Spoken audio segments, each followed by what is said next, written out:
मित्रों नमस्कार। मित्रों आज एक बार पुनः आप लोगों के साथ काशी एक रहस्य की इस श्रृंखला में मैं आप लोगों के साथ योग पर चर्चा करूंगा और जिस पर प्रकाश डालने के लिए हमारे साथ परम आदरणीय गुरुदेव डॉक्टर कृष्णा मुरारी त्रिपाठी जी मौजूद हैं। गुरुदेव प्रणाम। धन्यवाद। मित्रों आपकी जानकारी के लिए मैं बता दूं कि गुरुदेव की कई पुस्तकें हैं जिनमें से योगाभ्यास परिचय इसको आप जरूर पढ़ें और दूसरी पुस्तक है योग विद्या की विकास यात्रा और तीसरी पुस्तक जो है राधा प्रिया गोविंदाय। गुरुदेव आप हमारे दर्शकों को योगेश्वर और योगीश्वर में अंतर बताने की कृपा करें।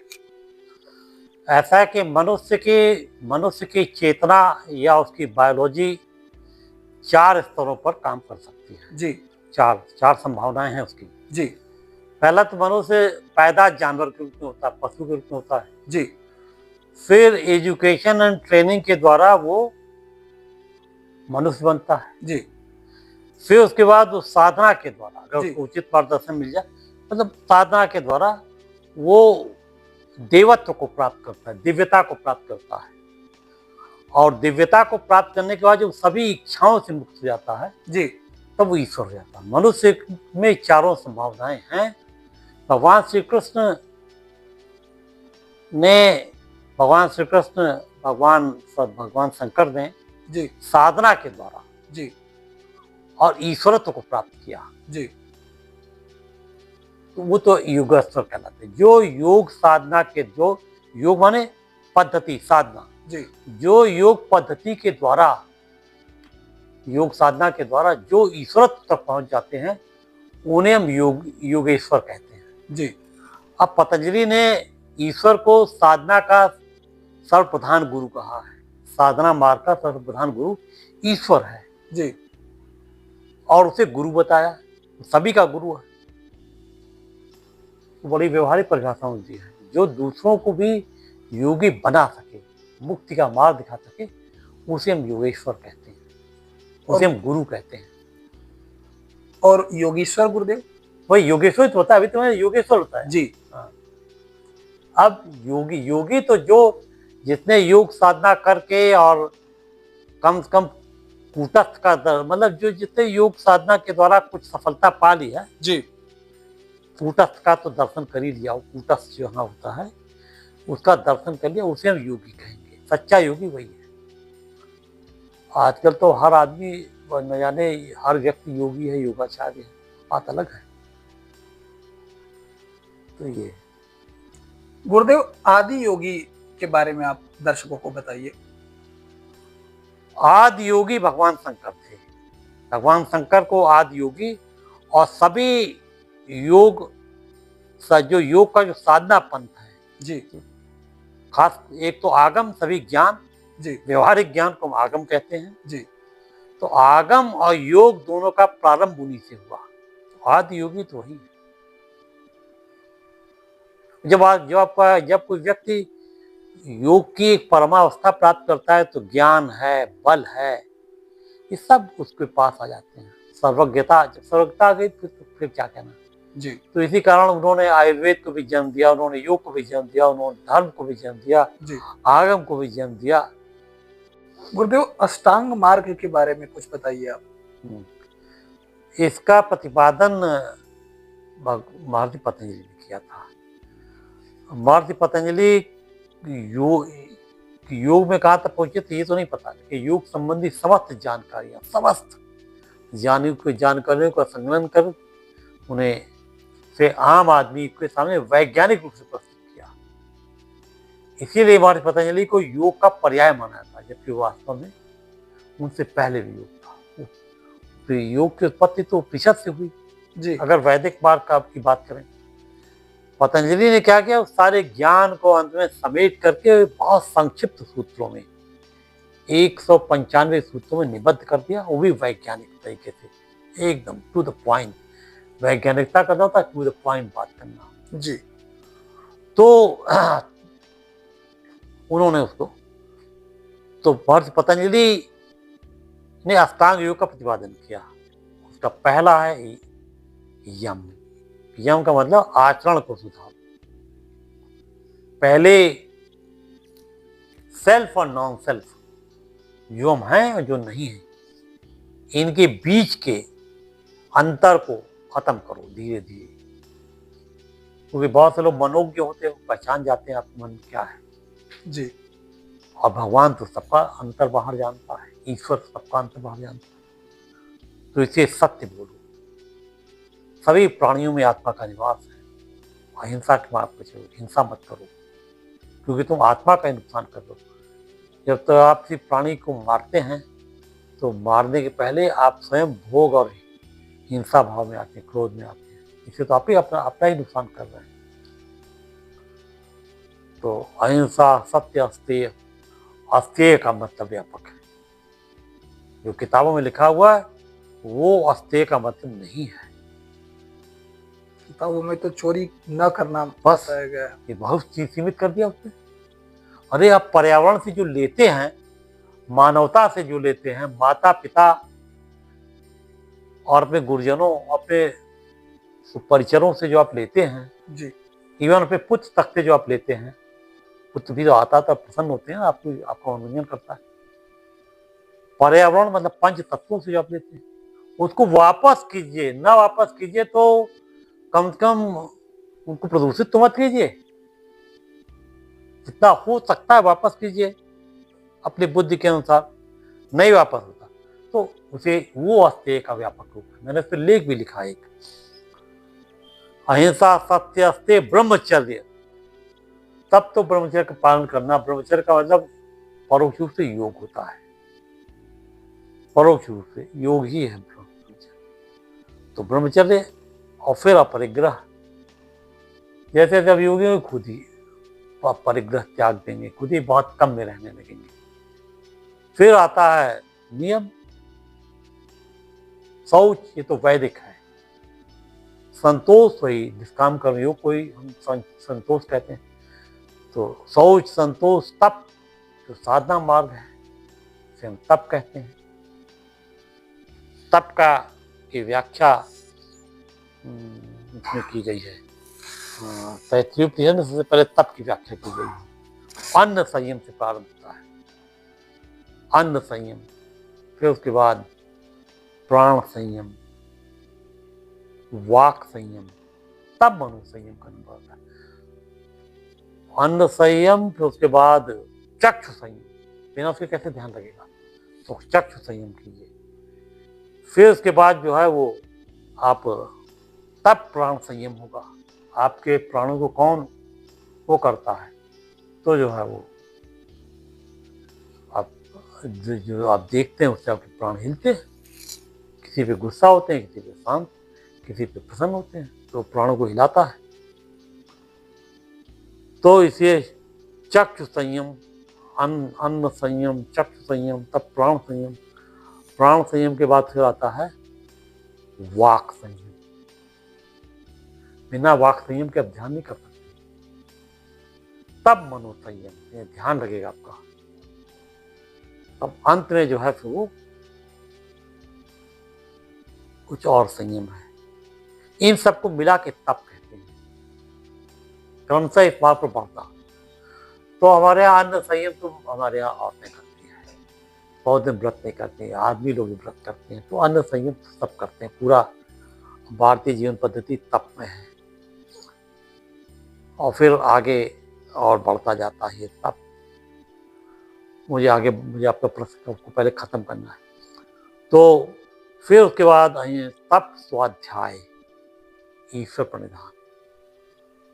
वहां पर ब्रह्मचर्य से आप पढ़ते हैं योग के तरफ, यहाँ पे तप से पढ़ते हैं। स्वाध्याय, मार्गदर्शन होना चाहिए। सत्संग से भी स्वाध्याय होता है, पुस्तकें पढ़ने से भी होता है। और आत्मचिंतन पढ़िए, फिर अपने स्वयं सोचिए कि सार क्या है, असली बात क्या है। तब ईश्वर प्रणिधान। असली रास्ता तो भगवान बताता है। फिर उसके बाद आसन। आसन में कहते हैं सुखमासनम, स्थिर सुखमासनम, पतंजलि कहते हैं स्थिर सुखम आसनम। गीता, इसका क्या मतलब है? उपनिषद और गीता कहते हैं कि रीढ़ की हड्डी सीधी रखती है जी। एकदम, लेकिन इस बात का एक प्रकार से परोक्ष रूप से पतंजलि विरोध करती है। आप शुरुआत तो उससे कीजिए, लेकिन अंत में आप जो है, अंत में आप अपने आप को आरामदायक स्थिति में तो उनका जो जिससे आप देर तक बैठ सकते हैं, 20 मिनट, जिस ध्यान का मिनिमम समय 18 से 20 मिनट मिनिमम, तो ऐसा आसन अपनाइए, चूज कीजिए। प्रयत्न सथे अनंत समापत्तिना, कि कोई प्रयत्न फिर आपको ना करना पड़े, तो कम से कम ऐसी आंगिक विन्यास अपनाइए जिसमें आप 18 से 20 मिनट एकदम स्थिर रह सकें। और जब आप आसन इधर पढ़ेंगे तो प्राणायाम अपने आप होगा। तस्मिन् सति श्वास प्रश्वास योग तेजा। एक अस्वस्थ आदमी सांस लेता है, निकालता है, उसे अस्वस्थ कहते हैं। एक स्वस्थ आदमी सांस लेता है, फिर रुकता है, तुरंत निकालता नहीं, फिर उसका सांस निकालता है, फिर रुकता है। ये जो बीच का जो गैप है, यही आपके शारीरिक और मानसिक स्वास्थ्य का, शारीरिक, मानसिक, आध्यात्मिक स्वास्थ्य का आधार है। बीच की गैप है, एक तो जो है वो जिसे हम कुंभक कहते हैं, पूरक माने सांस लेना, फिर कुंभक, कुंभक के बाद फिर रेचक, सांस निकालना, हो फिर शून्यक। शून्यक ही आपके मानसिक उन्नति, मानसिक गहराई और आध्यात्मिक प्रगति का मार्ग स्पर्श करता है, शून्यक। जी। तो कहते हैं जैसे जब तुम योग में आओगे तो तस्मिन् सति श्वास प्रश्वास योग विचिर श्वास प्रश्वास गति विच्छेद। अपने आप आपकी सांस में ये कुंभक और शून्यक प्रकट होने लगेंगे। क्लियर कट प्रकट हो जाए तब उनको आसानित कीजिए। देश के हिसाब से कहाँ तक आप सांस ले रहे हैं, काल कितने काल तक रोक सकते हैं, संख्या भी इतनी संख्या में करेंगे। उसमें इन सब में, तीनों में वृद्धि होनी चाहिए। आम सांस के लिए यहाँ तक रखिए, और गहरी सांस ये तो छाती प्रभावित होता है, और गहरी सांस लीजिए तो नाभि प्रभावित होता है, और भी गहरी सांस लीजिए तो आपका जो है मूलाधार चक्र, गुदा के पास तक के क्षेत्र में स्पंदन पैदा हो जाता है। तो ये जो है श्वास प्रश्वास योग गति, तो उसके बाद प्राणायाम के बाद अपने आप कहते हैं पतंजलि कि ततो चेते प्रकाशावरणम। और जब प्रकाश, मतलब आप जो है अंत में जब आंतरिक कुंभक और बाह्य कुंभक, ये भी नहीं लगातार आप भूल जाएं सांस लेना ही भूल जाएं, वो चौथे प्रकार का कुंभक है। ना तो आपने शून्यक धारण किया, ना आप भूल गए। यहां से आप प्रत्याहार में प्रवेश करें, तो अब इंद्रियों पर कंट्रोल करें। अभी तक तो सब काम तो आंख बंद करें तो अच्छा है, आंख बंद ना करके भी आप कर सकते थे, श्वास पर, शरीर पर ध्यान देकर। लेकिन इसमें तो आपको आंख, कान, नाक सब बंद करना पड़ेगा। आंख और कान तो बंद करना पड़ेगा, प्रत्याहार होगा। प्रत्याहार से फिर धारणा, बहुत सारी चीजें आती है, उनमें से कोई एक विषय चुन लीजिए। अंतर और बाह्य कहने को विषय, उनमें से किसी एक को चुन लीजिए। ये प्रशिक्षण है। धारण, प्रत्याहार से आप प्रवेश करते हैं, और धारणा ट्रेन आपको करता है एक विषय पर केंद्रित रहने का। धारणा से अपने आप ध्यान हो जाता है। ध्यान मतलब एक ही, अभी आप पहले प्रयास कर रहे थे, फिर उसके बाद अपने आप एक ही विषय पर आपका लगातार ध्यान रहता है। जैसे मैंने कहा कि ध्यान की अवस्था, जब आप ध्यान में बैठते हैं तो 15 मिनट से 18 मिनट के बीच में ध्यान घटित होता है। क्या पहचान है? ध्यान और धारणा के बीच में जो अंतर है, व्यवहारिक साइंटिफिक अंतर, वो ये कि एफर्टफुल एक्शन जो भी आप कर रहे हैं वो धारणा है। एफर्टफुल अटेंशन इज कंसंट्रेशन मतलब धारणा, एफर्टलेस अटेंशन। आपको उस पर कंसंट्रेट नहीं करना पड़ेगा, वो अपने आप आपका अटेंशन बना हुआ है, एफर्टलेस अटेंशन। तो ध्यान, जब आप ध्यान करने के लिए बैठते हैं, उसमें मैंने कहा ना कि रीढ़ की हड्डी सीधी रखिए जितना हो सकता है, जी। और क्या, तो अपने आप को आराम मिले। लेकिन जैसे ही ध्यान घटित होता है 15 से 18 मिनट के बीच में, 18 मिनट में आप ध्यान को महसूस करते हैं, एक आनंद की लहर आपके अंदर उठती है, और अपने आप एक ऐसी स्थिति आ जाती है कि आपके चेहरे में मुस्कान आ जाती है आनंद को महसूस करके। रीढ़ की हड्डी, लगता है रीढ़ की हड्डी को खुद ब खुद सीधा कर लेते हैं, अब सीधा करना नहीं पड़ता, खुद ब खुद खुद ब खुद लगता है। जाता है। जरा सा हिली, जरा सा रीढ़ की हड्डी टेढ़ी हुई नहीं कि मजाक किया। आंखें, आप आंखें बंद करते हैं ध्यान शुरू में ना, नहीं, अब तो लगता है अरे यार आंख खोला नहीं कि मजाक किया। तो ये तो ध्यान, ध्यान ही फिर समाधि में ले जाता है। जी। समाधि तो समाधि में ले जाता है ना, समाधि का अनुभव, समाधि स्पष्ट अनुभव, मतलब आपको लगता है ये तो समाधि है। पतंजलि ने जो समाधि को परिभाषा किया, बहुत ही सुबोध गम्य की है। विद्वानों ने उसको उलझा दिया है, उलझाएंगे नहीं तो लोग क्या जाएंगे। कहते हैं कि जब सभी प्रकार के आभास नगण्यवत हो जाएं, तो कौन कौन से आभास होते हैं? हमारे आसपास का आभास होता है, कितना समय बीत गया इसका आभास होता है, और अंत में स्वयं का आभास होता है कि मैं हूं, पता लगा कि, और फिर विषय, जिस विषय पे आप चिंतन करें तो वही रह जाए, अपनी अत्यंत सूक्ष्म रूप में रह जाए। ये तो सबके साथ होता है, आपके साथ भी होता होगा, हमारे साथ भी होता है। फ्रैक्शन ऑफ सेकंड के लिए होता है, 1 सेकंड 2 सेकंड वाले, फिर हम लोग वापस दुनिया में लौट आते हैं।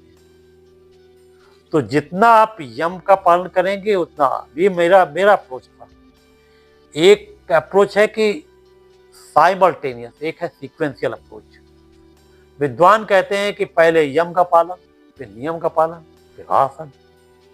गलत है, मैं इसे गलत मानता हूँ, हो ही नहीं सकता।